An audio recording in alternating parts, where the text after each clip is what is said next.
Ladies and gentlemen, welcome to show 165 with yours truly, the Hippie Pastor. I swear to tell nothing but the truth, so help me God. With the true interpretation of the words of Jesus, but right now we're going on a little side trip, which is very important to mention, gents and ladies. First, let us commence the show with the quote of today. Let's see who can guess. The quote of today, it says the following. What we don't do now, we will have to do later. What we don't do now, we will have to do it later. Now, shut up. It was me. I came up with that quote. Thank you. Thank you, God. Ladies and gents, the title, as you may have read, the title of this show, the subject of this show is about Adam and Eve. Adam and Eve. Okay? Not Adam and Steve. Adam and Eve. Now, I want to expound on the greatness of the Jewish nation of Israel. How great of a nation. How great of a nation, being so small, they have exported their culture, their God, their religion to the entire planet, all tribes. How many tribes and nations? Some big, some small, some medium size. How many tribes in all of the continents of the planet? And remember, the planet was always round, okay? Okay. And it's of my opinion that the planet was already inhabited when Adam and Eve came up, okay? So, in other words, Adam and Eve were not the, the beginning of the entire planet of life on planet Earth. They were the beginning of the nation of Israel. They were part of the nation of Israel and all of its culture, right? Like the whole story of the Old Testament, or the Tanakh. What is the Tanakh?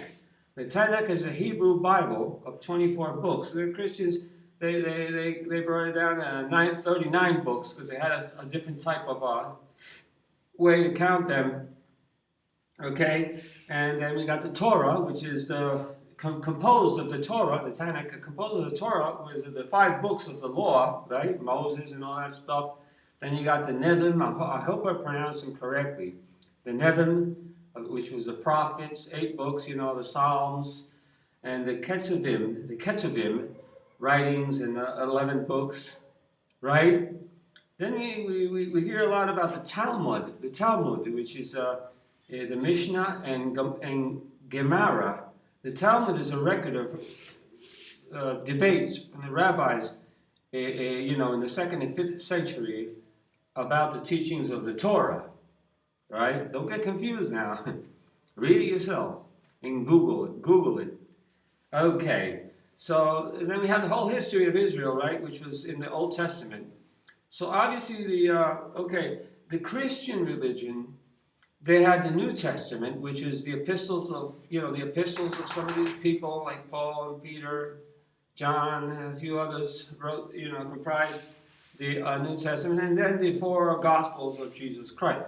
So the Christians, they had the New Testament, okay? Christianity, supposedly, their religion is based on the New Testament.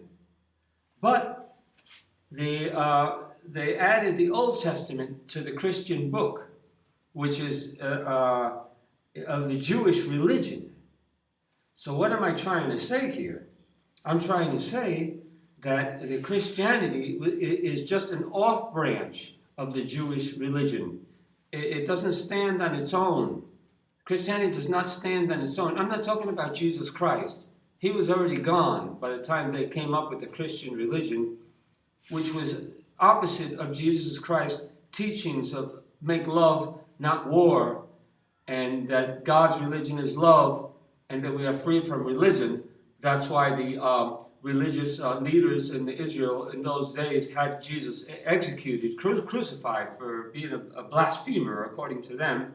But he was more like a revolutionary, which was against religion. So when he passed away, guess who invented or who came up with the idea of the Christian religion? It was the Jewish people. The same leaders that had Jesus crucified were the ones that created the Christian religion.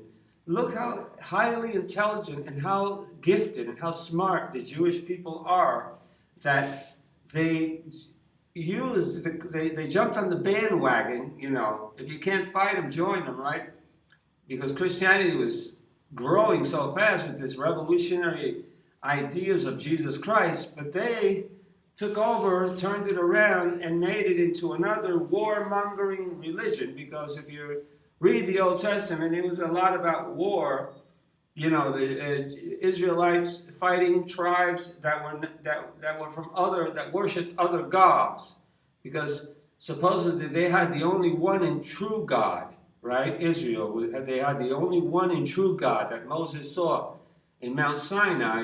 So they felt they had the authority to wage war and massacre and kill people like the Philistines, which are the direct ancestors of the Palestinians and stuff like that. So they were religious wars. So Christianity, obviously taken over by the Jewish leaders, came up with the same, sort of thing, is making war and also not only that, conquering the southern hemisphere, invading the southern hemisphere with their religion, with the cross of Jesus, stealing the minerals, stealing the gold, stealing the land, right?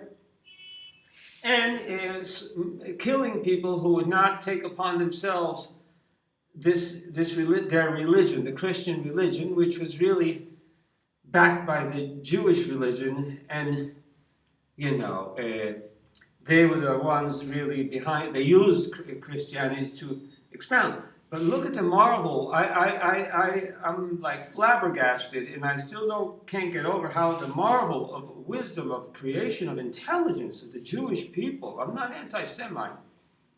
To jump on the horse of Christianity, to internationalize their God and their religion in the most furthest parts of the planet, in deep, dark Africa and Australia and the islands and the Americas. The Americas were redskins, and Africa were black people, and then the Vikings and the northern tribes, the Vikings in northern Europe, they had their own gods.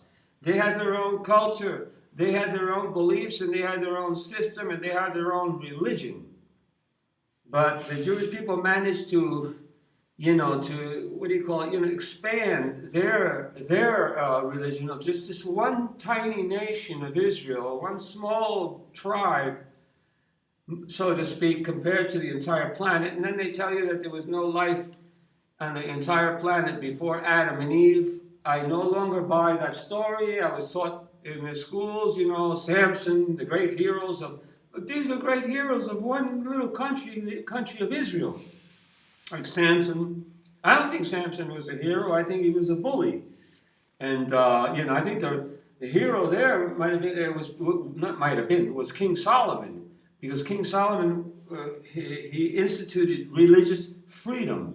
He was the first revolutionary of Israel to institute and to, dare to step out and institutionalize religious freedom. And then they gave him a bad name, and he ended up like a bad guy in the Old Testament. King Solomon, they said he went with witchcraft and too many women.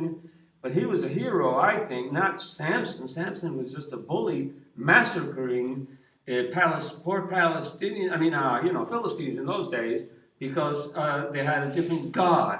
So it was a religion of war to everybody to believe in their God, that one and only true. So Christianity followed the exact same footsteps, like because they were invented by the same people who had Jesus Christ, executed, and they took over Christianity, and so the whole planet, they teach Adam and Eve and the birds and the bees and Moses and the Ten Commandments, but this was all just part of the culture and history of one country.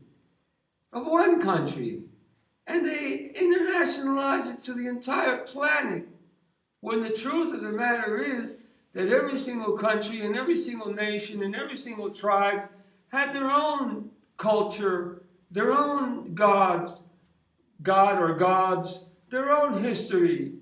But the Jewish people of Israel, they put out their history and their God and their culture to the entire planet. How did they manage that? Through Christianity. Their puppet, through Christianity. Sorry to say, I'm just being factual here. I don't mean any one religion is bad or any one religion is good. There's good and bad in everything, you know. There's good people, there's sincere people who really love God in every religion on the planet. You know, see what I'm saying? I don't think you have to be a Christian or you have to be Jewish to go to heaven or to be with God. I think God respects, you know, whatever. I think there's freedom of religion, just like King Solomon taught. He allowed his 1,000 wives to worship their own gods. Why not? You know, God doesn't really care what you call him, what his name, as long as you have love in your heart, because love is the only one and true religion. Everything else is politics. Ladies and gents, I gotta run. I got things to do. I love you. Thank you.